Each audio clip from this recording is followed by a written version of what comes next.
আসসালামু আলাইকুম এভরিওয়ান, কেমন আছেন সবাই? আশা করি ভালো আছেন। তো থাম্বনেল দেখে বুঝতে পারছেন আজকে আমি এখানে কি বানাবো। আমি প্রথমে একটা কাচের বোল নিয়ে নিলাম, এতে পরিমাণ মতো ঠান্ডা কুসুম গরম পানি দিয়ে দিলাম। তারপর এতে আমি 1 টেবিল চামচ ইস্ট দিয়ে দিব।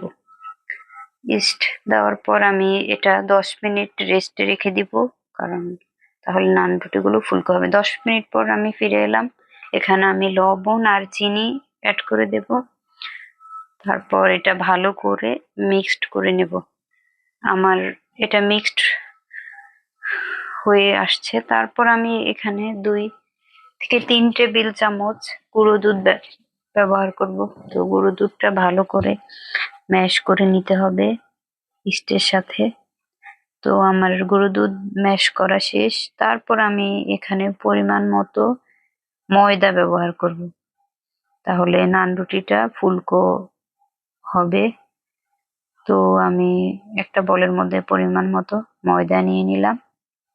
তো আমি আস্তে আস্তে করে ময়দাটা তো দেখতে পাচ্ছেন এখানে আমি ময়দাটা ভালো করে গুলিয়ে নিচ্ছি। তারপরে এটা আমি গোল গোল শেপ দিয়ে নিব।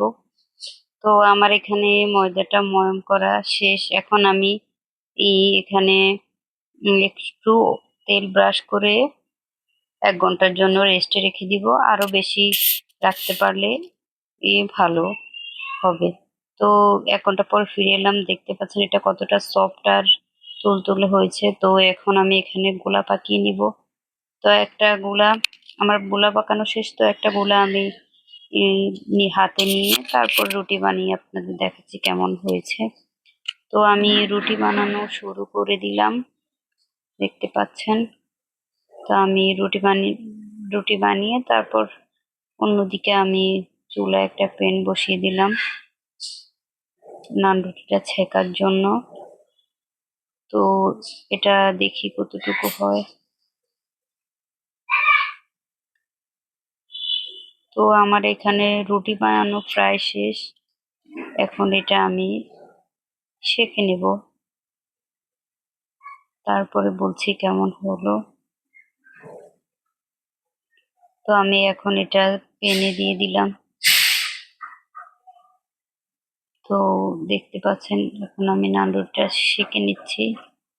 আর এটার কালারটাও দেখিয়ে দিব কেমন হয়েছে, পুরো দোকানের মতোই, যেমনটা আমরা কিনে খাই ঠিক তেমনই খুব সুন্দর হয়েছে দেখতে।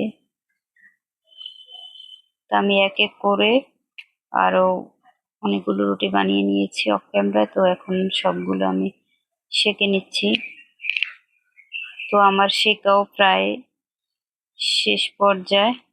তারপর আমি এগুলো সার্ভ করে নেব।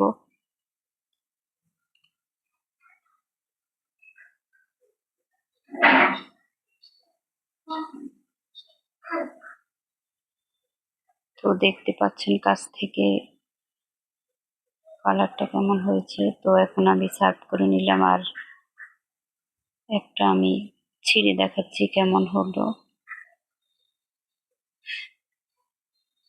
খুবই সফট, তুলতুলে আর নরম, খুবই ভালো হয়েছে, খেতে অনেক মজা হয়েছে। এইভাবে আপনারা ট্রাই করে দেখতে পারেন সহজ পদ্ধতিতে, অল্প উপকরণ ছাড়া। তো সবাই ভালো থাকবেন, আজকে এই পর্যন্ত। আল্লাহ হাফেজ।